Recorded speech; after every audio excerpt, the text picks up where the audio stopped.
Snoop Dogg and D.I. Guess who's back?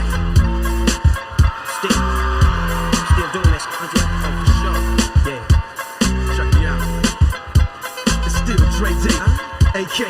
Though I come the block, can't keep it home a lot. Cause when I frequent the spots that I'm known to rock, you hear the bass from the truck when I'm on the block. Ladies, they pay homage, but haters say Dre fell off. How? My last album was The Chronic.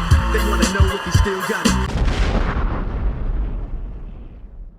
Yo, what's going on? So in this video, we're going to discuss the Cyber Rodeo, which was an absolutely epic event. For those of you who caught it in real time, you were probably blown away by the drone show to begin.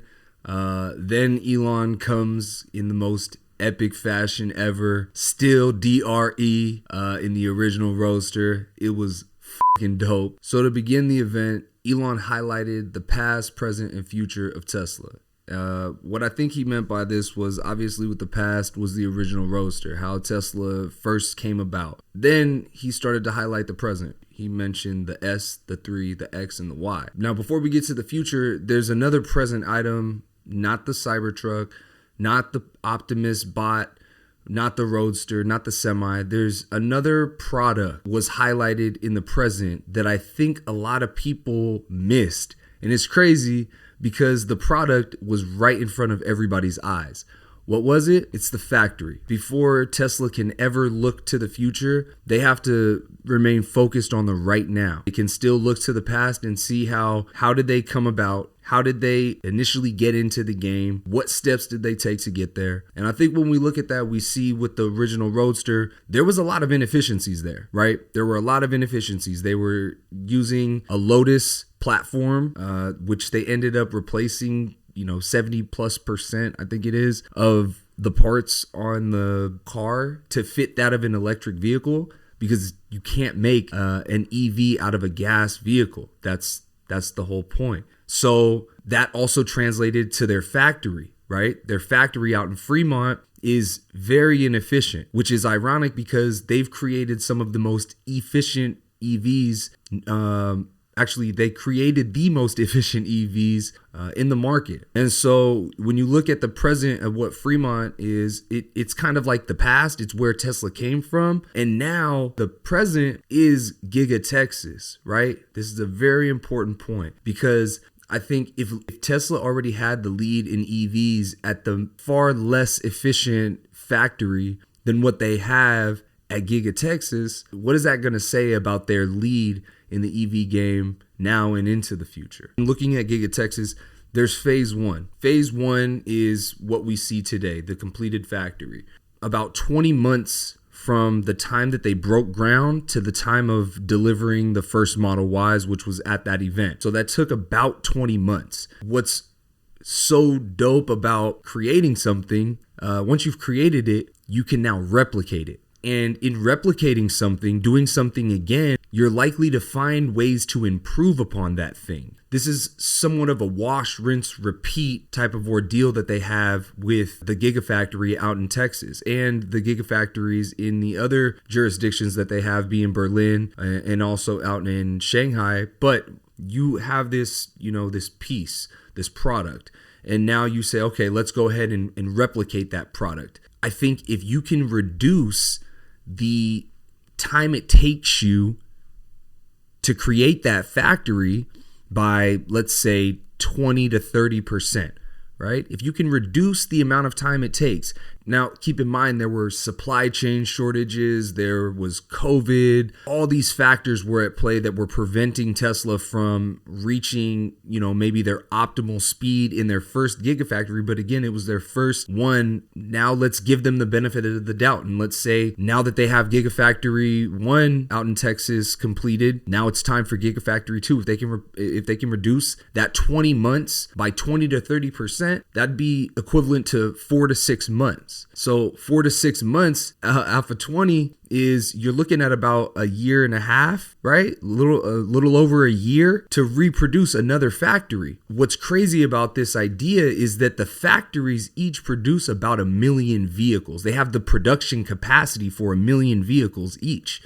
So If you take that and you replicate it 6 times, you now produce 6 million vehicles. 2 to 3 years from now, we could be looking at Tesla producing close to 3 million vehicles coming out of Texas alone. So this is something to consider, because these are all EVs. Every other company that produces cars is also considering their gas vehicles as well, or they're a startup and they don't have the scale that Tesla has. Very, very important to consider. And not only do these factories produce cars, but they're going to be producing their future products as well, including another present day product, which is their 4680 battery cells.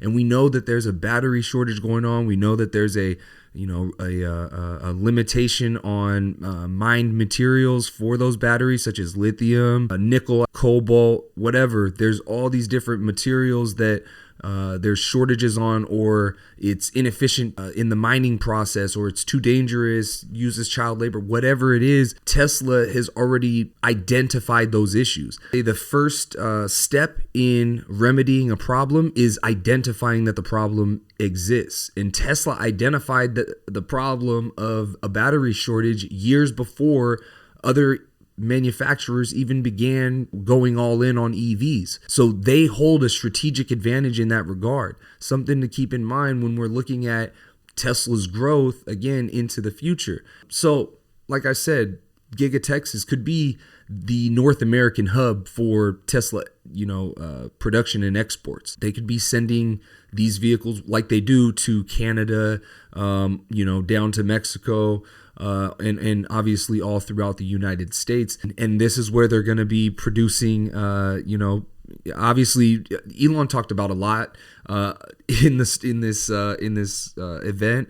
And one of the other things that he talked about was that 2023 is going to be a really big year, and there's going to be, this enormous wave of new products coming online, such as the Cybertruck, such as the Semi, the Roadster, the Optimus Bot. This is going to be the time where Tesla comes alive. And I don't think people are really understanding where we're at with it. It's here now. One other thing that Elon had mentioned, that they're working on an autonomous vehicle, a fully autonomous vehicle that they're working on is likely to not be purchasable for, customers like you and I. I don't know this to be fact. This is just pure speculation. I would think though that Tesla would say, hey, we have enough cash and money to be able to fund this endeavor, where we provide a service, and that service is that we allow a car to go out and autonomously pick people up. Now, obviously, this takes tremendous amount of buy-in, because anybody that gets in the car has to be willing to not be able to control that car. I would argue, however, that when you get into a taxi cab today, you're unable to control that car, right? The taxi cab driver is in control. You're hoping that person isn't, tired or hungover or whatever the case may be. You're banking on that to get you from destination or from point A to point B. But nevertheless, I think this will change the way that our economy operates. And by him, announcing that they're working on this autonomous vehicle, it could be what they were referring to as the compelling $25,000 vehicle. May not be purchasable by consumers. And if it's not, I don't think that that's something we should dwell upon. I don't think, Tesla's holding out, because they produce vehicles that are purchasable for consumer use, that are also autonomous, that give users the control. Again, this is all a lot of stuff that most people who follow Tesla already knew. It was epic nonetheless. It was a great way to generate more intrigue about the company. We know that Tesla doesn't spend money on advertising. We're going to spend all this money on throwing a super dope party at our brand new factory, and we're going to show everybody how the factory works and how the cars are produced and all this, that, and the third. And we're going to give people access to information that you're going to compel people to want to come and work for that company, because they're going to say, hey, that looks like some company that is, on the right path, and the path that I want to support. And there's meaning, and you feel like there's a sense of purpose working for a company like that, as opposed to working at McDonald's, right? If you were offered the ability to go and work at Tesla, where they're going to give you, transferable skills, rather than going and, working on the line at McDonald's, which would you choose? Personally, the fact that you get stock options with the company just right there is enough to get me to want to come work for that company if I'm working in, some sort of entry level position, as opposed to going and working anywhere else. And the thing is Tesla is hiring like crazy, obviously, because they understand the growth that they are on the verge of, and that they're obviously still in, but they have over 100,000 employees, right? There one day will come a time when they have far more than that. Yeah, that's all I really got on it. If you guys enjoyed this video, please be sure to like, share, subscribe, do all that stuff, share with a friend. I'm Willie. This is Charged Up. And until next time, catch you. Peace.